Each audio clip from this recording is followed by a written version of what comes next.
$14 billion. The entire market cap of Deutsche Bank is like $18 billion.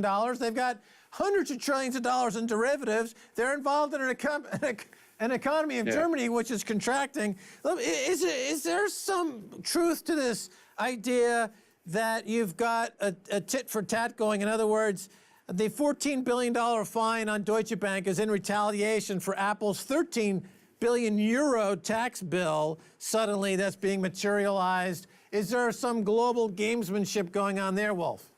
It could be, but you know, the Justice Department has been working on this for years. So this has been going on for a long, long time, a lot longer than Apple's problem in Europe. So yeah, it's maybe a little bit tit for tat, but I think you know, the Justice Department has been going after banks for many years, trying to get these fines out of them, and you know, HSBC paid a huge fine, and they all did, and they went after the U.S. banks first. Now they're going after the foreign banks, or the U.S. operations of the foreign banks, and so you know, I don't know if it was a tit for tat.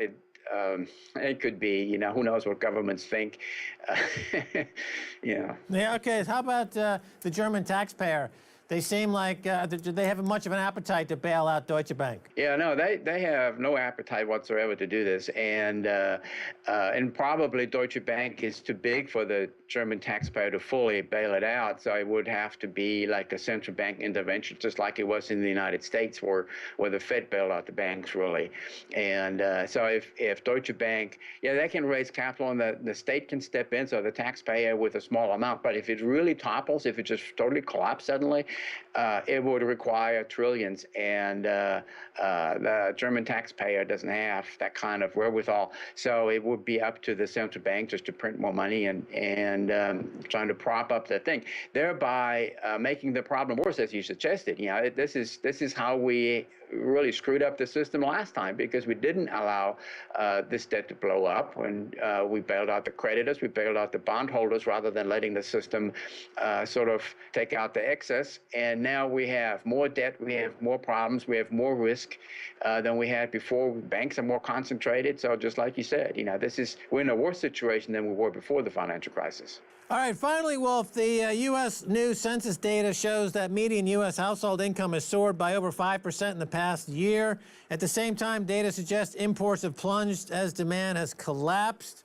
What's going on there? Well, the Census Bureau's numbers is something we've been reading and hearing about all last week and this weekend, and everybody's gloating about it. I now just got my email report on how rising housing prices in the U.S.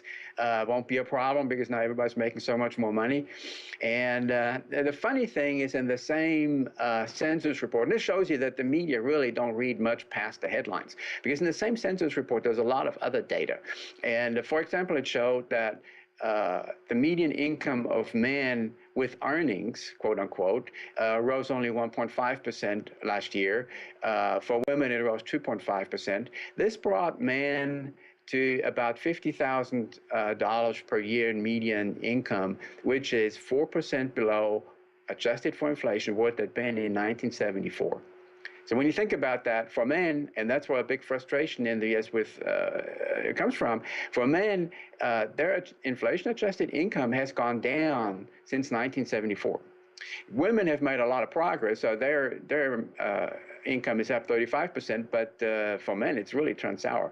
So to say that this is going to help the economy is sort of not seeing reality.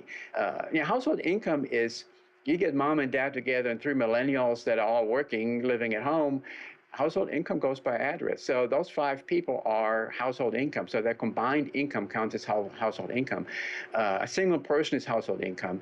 And also there are 18 sources of other income, so-called income, that count as household income, including things like student loans. So student